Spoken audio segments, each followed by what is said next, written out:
big deal. What are, say, maybe some misconceptions about a home inspection? A misconception about a home inspection that might be like you think that everything's okay.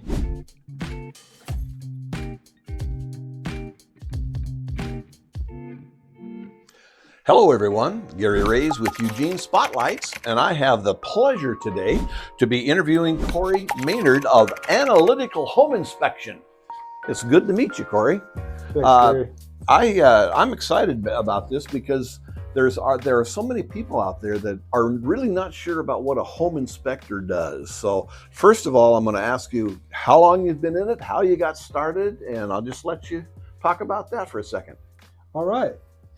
Well, thank you for having me on Eugene Spotlight, Gary, and I appreciate the opportunity to serve our community. My name's Cory Maynard. I'm the owner of Analytical Home Inspection. I moved here in 2017 to Eugene, Oregon to start my business so I could be centrally located throughout the state, traveling about 150 miles in any direction. Covers quite an area. And so I come from a long line of construction. My family moved to Southern Oregon in 1980, and we started a swimming pool business. And I continued to master swimming pool building. My last two pools were right here in Eugene, Oregon in 1994. And then after that, I became an organized laborer, building hospitals, libraries, parking structures, bridges. Lots of background. So I absolutely know how things should be built. And that's what got me into home inspections. Now I'm working on the relationship building and communication skills.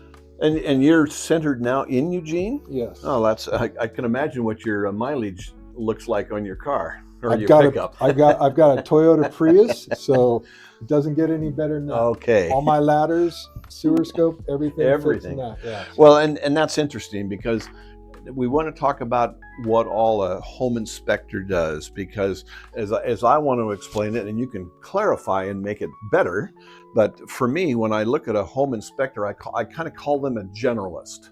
And if there's a specialist that's needed, you will recommend a specialist. For example, if a roof, you're not sure if there's how many years are left, you may ask for the specialist to come in to give an exact estimation. Yes, that is correct. I will give my best estimate. I'm collecting all the information that I can, but yeah, for instance, the roof, if needs further clarification, I will recommend further review by a licensed roofer. And that's the language we use while under contract. Cory, it's amazing how much value you bring to a buyer. The sellers aren't always aware of the things that are wrong with the home. They're used to everything that's been happening, and they don't know that there's a leak underneath the house. And your job is to protect the buyer. And people need to understand and appreciate the value that you bring. So, as most of you already know, who has ever purchased a home, once you purchase a home or put an offer and get it accepted, your first moment from that point is to hire an inspector to come in, look over the entire home, which you're going to talk about all the different things that you do, and to give an estimate of how the condition is of that home, which is usually there's always going to be something that's going to be found, but that's your job. So what all do you cover?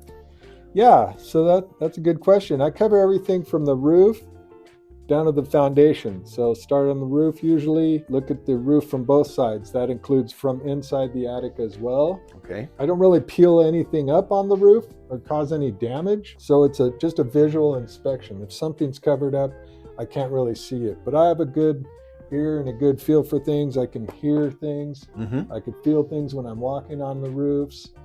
And then I'll do the siding. That includes the exterior windows, all the way down to the foundation. What are you looking for? Any kind of anomalies or defects. So it's a home health checkup. So I'm looking for like leaks, water damage. So dry rot type. Dry rot, yeah. Anything that can cause damage. Like dry rot would be a cancer to wood. Mm-hmm. And that starts with, water damage. The thing I find the most is the seams at the miter joints on the rain gutters. Those seams will fail.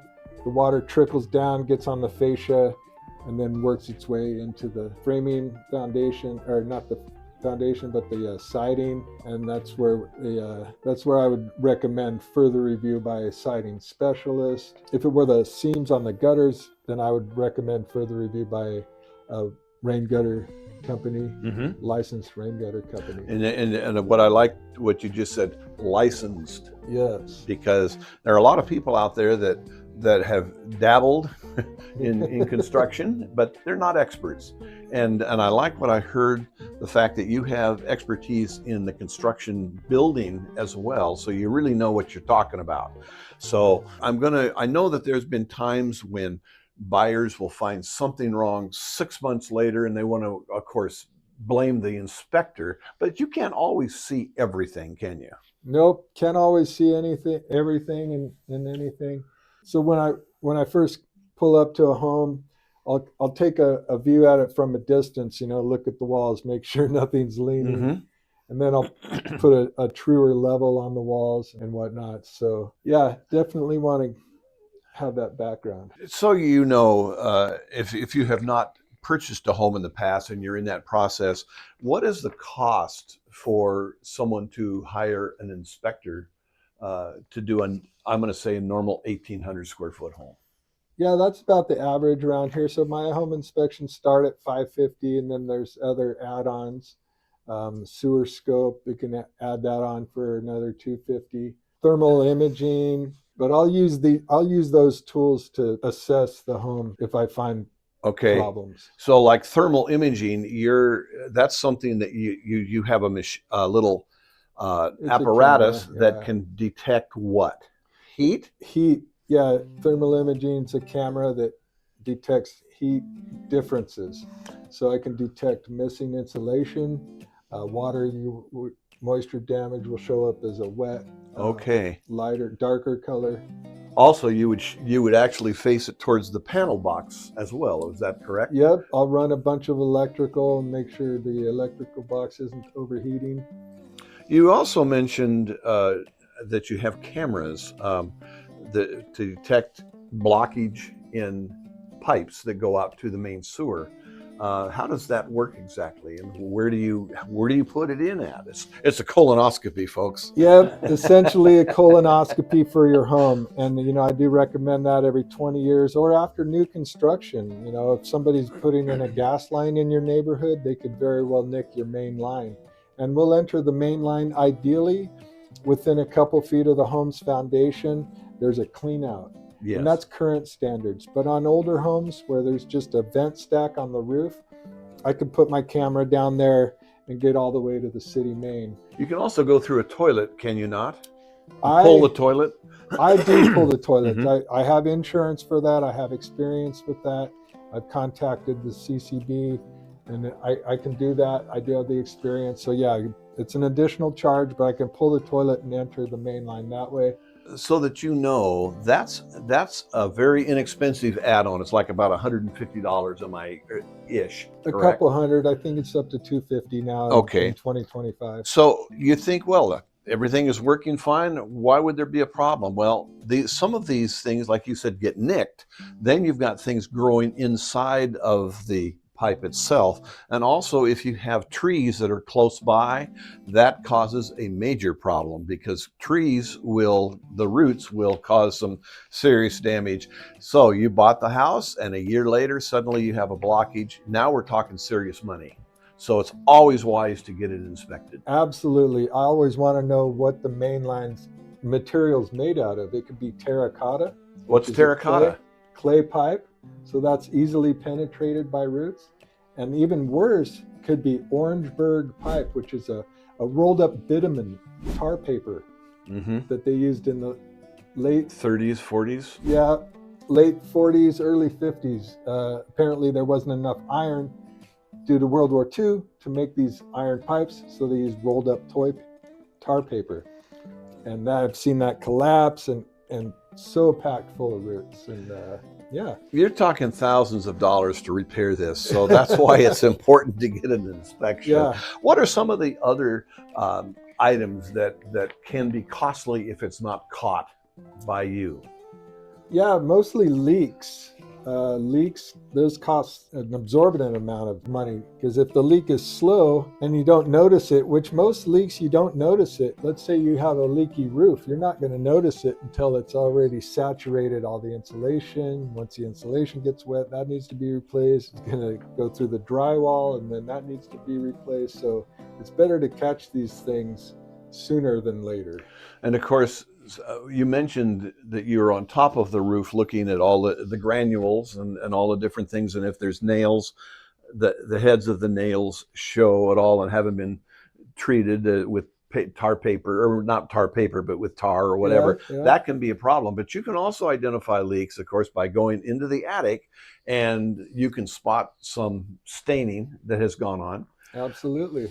One thing that has come up a lot with older homes is sometimes the bathroom vent goes up into the attic, but it never went through the roof. And so it continually throws moisture into the attic area. What is the net result of that problem? The net result of that problem with your vents ventilating improperly into the attic and not to the exterior of the home would be a powder mildew. Mm-hmm. And I'm not really sure how to remedy that. That's why I would refer a mildew professional company and let them remedy that. Yeah, luckily it's not a mold that is the dark mold that's really bad for you, but yes, I see a lot of that in homes as well. And yes, it's very treatable, but the point is you can find it. Absolutely. And that's a big deal. What are, say, maybe some misconceptions about a home inspection? A misconception about a home inspection, that might be like, you think that everything's okay, that if I put acceptable on there, that it is good, but that doesn't mean that I didn't miss something. Well, and the word miss is really, some of that is undetectable. Yes. And that's really the answer. It's not that you missed it as much as you didn't know it was there because it was hidden, and then it surfaces 2 or 3 years later. And then sometimes the buyers, the now owners are saying, well, why didn't that inspector see it? Well, you can't see everything. Right. And if it was a water damage behind a toilet and somebody covered it up with new flooring, linoleum, I wouldn't really be able to detect that. Now, I do feel around with my feet, and I'd also look at the and your moisture meter underneath, look at with things with my moisture meter. Well, Cory, this is something that we certainly wanted to bring out to our viewers, is that home inspection, sometimes it's tempting to skip it, and that's not a good idea. Yeah, even in today's market where you might not be able to dicker on the price, you still want to know what you're getting. You want to know how old your water heater is, how old your roof is. We have seen brand new homes have issues. They hook up something backwards and no one discovered it until it had a home inspection. So it may sound overdone by having a new home inspected, but it still needs to happen. Absolutely. And Cory, I'm impressed. You have a whole list of accomplishments here that you have done in the past. So let's pretend that people want to get a hold of you right away. How do we do that? I assume that we will have, first of all, we'll have your number and your website on the video itself. But do you want to say anything as far as how to get a hold of you quickly? Yeah, you can always just look at my website, analyticalhomeinspection.com. You can also, the best way is my cell phone, 541-237-4153. Otherwise, my email is Cory@analytical, that's CORY, Analytical Home Inspection, ANALYTICAL, home, HOME, And whatever you do, when you go to call him, make sure that he's under the house and in a very awkward spot. He'll still answer the phone. Cory, thank you so much for joining us today. Yes, an honor and a privilege. I appreciate your time. Glad you were able to advise our listeners. So again, Gary Raze with Eugene Spotlights. See you next time. Take care.